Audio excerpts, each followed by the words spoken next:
Bienvenidos a esta inmersión en el pensamiento antiguo. Hoy vamos a explorar unos textos fascinantes que nos llevan directos al mundo grecorromano. Queremos ver cómo entendían los dioses, la fe, también el escepticismo y, claro, el arte tan importante de la retórica. Exacto. Un viaje interesante, sin duda. Para ello, contamos con fragmentos sobre Diágoras de Melos, que, es conocido como un antiguo ateo. También partes de la obra de Cicerón sobre la naturaleza de los dioses, una obra filosófica clave, y extractos de Vidas de los sofistas, de Filóstrato. Fuentes muy diversas que nos van a dar una panorámica bastante completa. Sí, el objetivo es desentrañar un poco todo ese espectro del pensamiento antiguo, desde la creencia más devota hasta, el ateísmo declarado, y ver cómo las figuras públicas manejaban estas ideas, ya fuera con filosofía o con elocuencia. Pues vamos a ello, empezamos. ¿Empecemos? Vale, pues iniciamos con una figura que desde luego no dejaba indiferente, Diágoras de Melos. Se le suele llamar el ateo más famoso del siglo V a.C.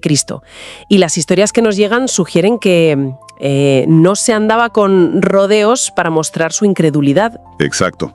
Hay una anécdota muy famosa, ¿no?, que cuenta que reveló públicamente los rituales secretos de los misterios eleusinos.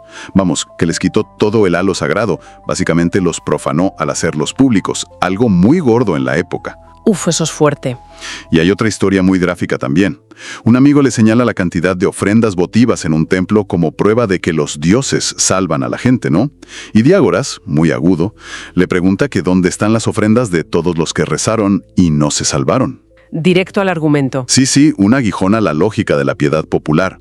Parece que era un pensador, convencido y, desde luego, bastante provocador. Y además dejó obra escrita. Aunque se haya perdido, se menciona un libro con un título curioso, Apopyrgijontes Logi.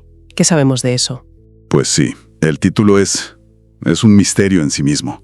De hecho, la palabra apopyrgijontes es lo que llamamos un apax legumenon, o sea, solo aparece aquí en toda la literatura griega que conservamos. Hay interpretaciones, claro.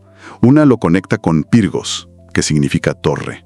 Así que podría ser algo como discursos que derriban torres, o discursos demoledores, como si sus argumentos echaran abajo las fortalezas de la fe.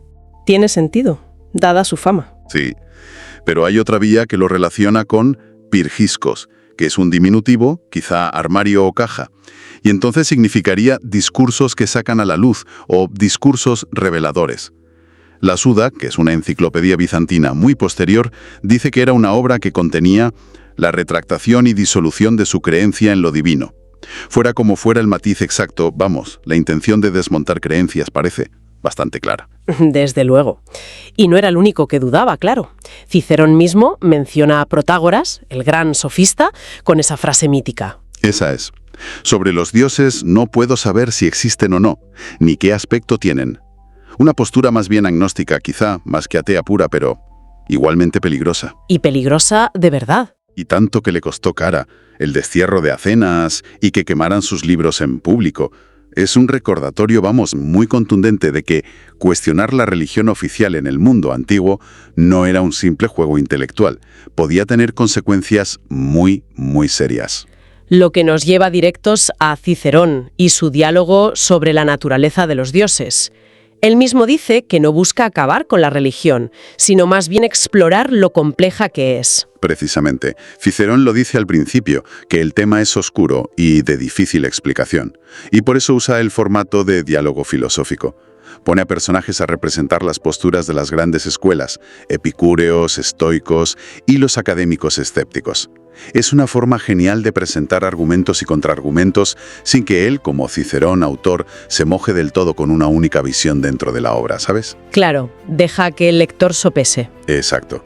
Permite ver las diferentes perspectivas. Empieza con la visión epicúrea, que la expone el personaje Beleyo. ¿Cuáles son sus puntos clave sobre los dioses?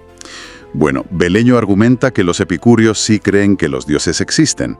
Se basan en dos cosas, una especie de intuición, una noción innata que llaman prolepsis, que todos tenemos dentro, y también en el consenso universal. O sea, si casi todo el mundo cree en dioses, por algo será, ¿no? Vale, creen que existen. ¿Y cómo son? Los imaginan como seres eternos, perfectamente felices, bienaventurados, y con forma humana, aunque, ojo, de una sustancia mucho más sutil, etérea. Cicerón usa términos como quasi corpus, casi un cuerpo, y quasi sanguis, casi sangre. Pero aquí viene lo más sorprendente, ¿no? Su completa indiferencia hacia nosotros. Ese es el punto crucial y lo que más choca con nuestra idea habitual de divinidad. Los dioses epicúreos viven en su mundo perfecto, felices, pero completamente ajenos al universo y a los humanos.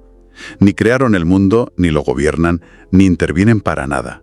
Ni premian, ni castigan. O sea, dioses que existen, pero son irrelevantes para la vida diaria. Totalmente irrelevantes, un contraste brutal con la mayoría de religiones. Y es precisamente esa despreocupación, esa inactividad divina, lo que Cota, el personaje que representa el escepticismo académico, ataca con más fuerza. Cuestiona su utilidad, su naturaleza. ¿Para qué sirven unos dioses así de pasivos y etéreos? Entendido. Un contraste radical, como decías, con la visión estoica que presenta después Balbo. Totalmente opuesta, sí. Para los estoicos, según expone Balbo, el universo mismo es divino. O como mínimo, está regido por una razón divina, una providencia, pronoia la llaman, que lo organiza y lo impregna todo. Y ven pruebas de esto por todas partes. En el orden del cosmos, en su belleza, en la regularidad de los astros.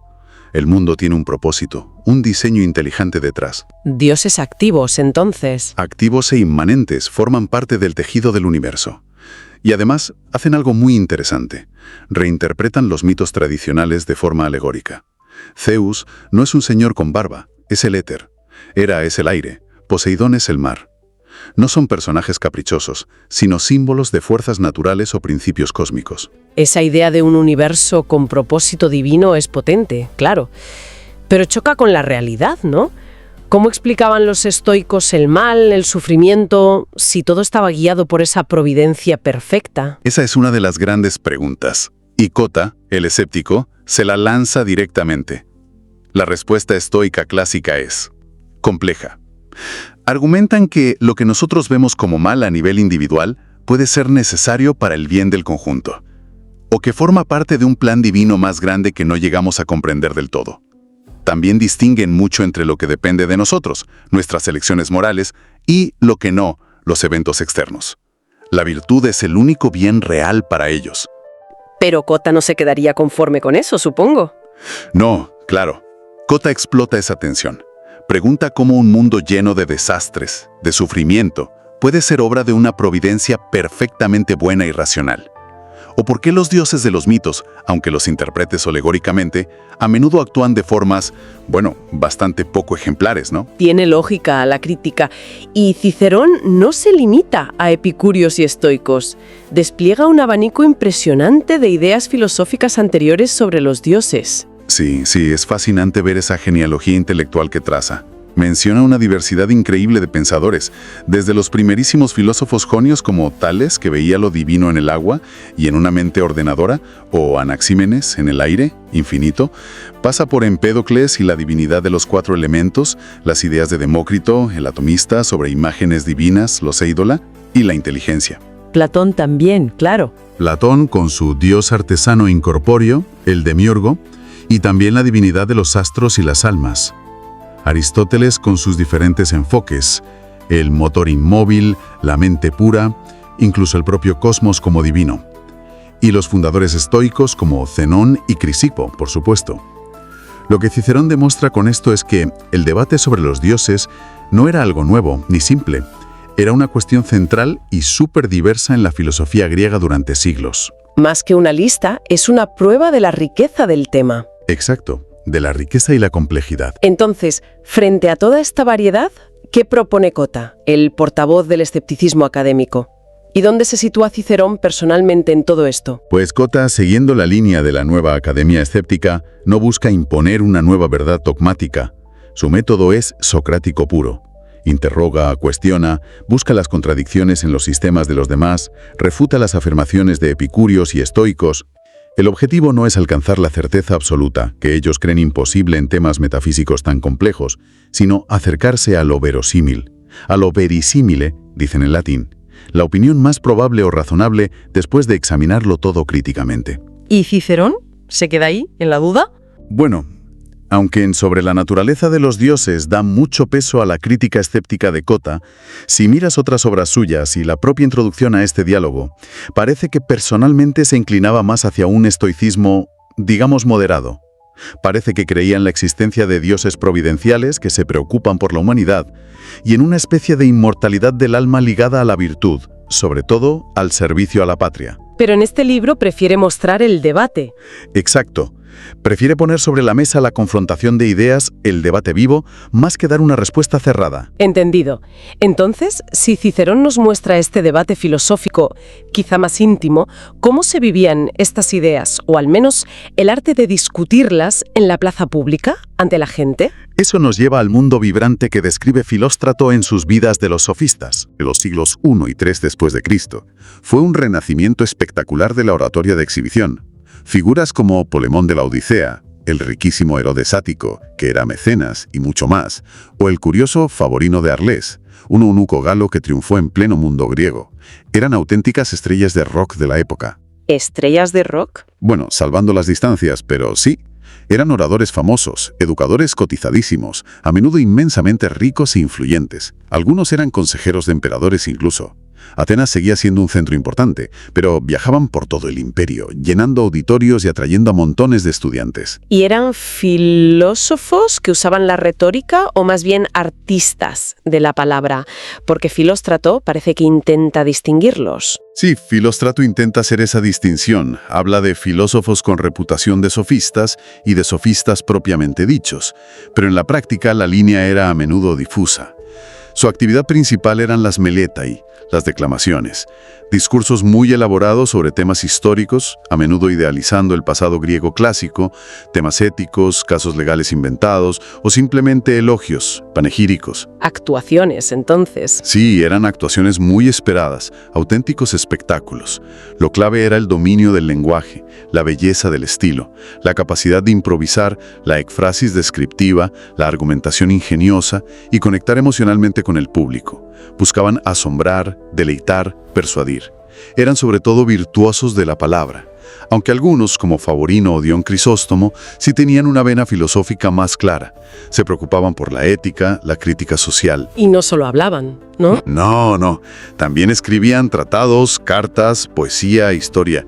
Eran figuras culturales muy completas. Filóstrato cuenta historias muy vivas sobre ellos, ¿verdad? Anécdotas que nos dan una idea de cómo era ese mundo. Desde luego. Son la sal del libro, la verdad. Por ejemplo, esa anécdota de Herodes Ático, que se queda tan impresionado al escuchar a Polemón declamar durante 3 días seguidos, que le regala 250.000 dracmas. Una fortuna. Una auténtica barbaridad para la época. O la rivalidad feroz entre Polemón y Favorino, que no era solo cosa de ellos dos, implicaba sus ciudades, Esmirna contra Éfeso, y a sus ejércitos de seguidores, casi como hinchas de fútbol de hoy en día. Y no solo rivalidades, también momentos de tensión con el poder o dramas personales. Exacto. Cuenta cómo Nirecetes de Esmirna se enfrenta verbalmente a un gobernador romano en la Galia y sale airoso gracias a su elocuencia y su cara dura. O la historia casi de telenovela de Escopeliano. Su padre lo deshereda por las intrigas de su concubina y un esclavo pelota. Pero años después, el esclavo acaba arruinado y tiene que rogarle a Escopeliano que acepte la herencia, quedándose él solo con una pequeña parte. Vaya historias. Sí, pintan un cuadro muy humano. Vanidad, ambición, riqueza, influencia, pero también vulnerabilidad. Y aquí conectamos con lo que hablábamos antes, ¿no? La retórica como herramienta fundamental. Recogido, los sofistas actuaban la persuasión ante el gran público. Usaban todo el arsenal retórico, la construcción del personaje, el etos, la emoción, el patos, el argumento lógico o que lo parecía, el logos, las figuras de estilo, la voz, el gesto, todo. Y claro, ahí surge la pregunta de siempre con la retórica. Claro, buscaban iluminar, educar en la virtud cívica, como algunos decían querer hacer, o primaba el espectáculo, el aplauso, la influencia, aunque eso significara manipular o jugar un poco con la verdad. Es la tensión inherente a la retórica, ¿no? El propio Filóstrato contrasta a figuras como Antifonte, que murió por oponerse a un tirano, con Gorgias, cuyo principal legado, según él, fue más bien el embellecimiento formal del lenguaje. Entonces, recapitulando un poco este viaje que hemos hecho, hemos ido desde el desafío casi ateo de Diágoras, pasando por los debates filosóficos tan profundos de Cicerón sobre qué son los dioses, hasta esta arena pública, deslumbrante y a veces conflictiva de los sofistas en el imperio. ¿Cuál dirías que es la gran foto que emerge de todo esto? Pues yo creo que lo que estas fuentes nos muestran de forma muy clara es que la antigüedad grecorromana no era, ni mucho menos, un bloque homogéneo de fe ciega. Al contrario, era un espacio de un dinamismo intelectual enorme. Convivían y chocaban la piedad más tradicional, el análisis racional más exigente, el escepticismo filosófico y el poder inmenso de la palabra para construir realidades y mover a la gente. Una mezcla compleja. Muy compleja. Ya fueran filósofos dialogando en privado, iconoclastas como Diágoras liándola en público o sofistas actuando en un escenario, todos ellos se movían en un paisaje de ideas donde las creencias sobre lo divino y el arte de persuadir tenían implicaciones muy tangibles, personales y colectivas. Y quizá, como reflexión final para quienes nos escuchan, hemos visto a estos personajes antiguos lidiando con preguntas fundamentales sobre la divinidad y usando herramientas retóricas increíblemente sofisticadas para persuadir, ya fuera en un debate filosófico o en una actuación pública. Cabe preguntarse, ¿no?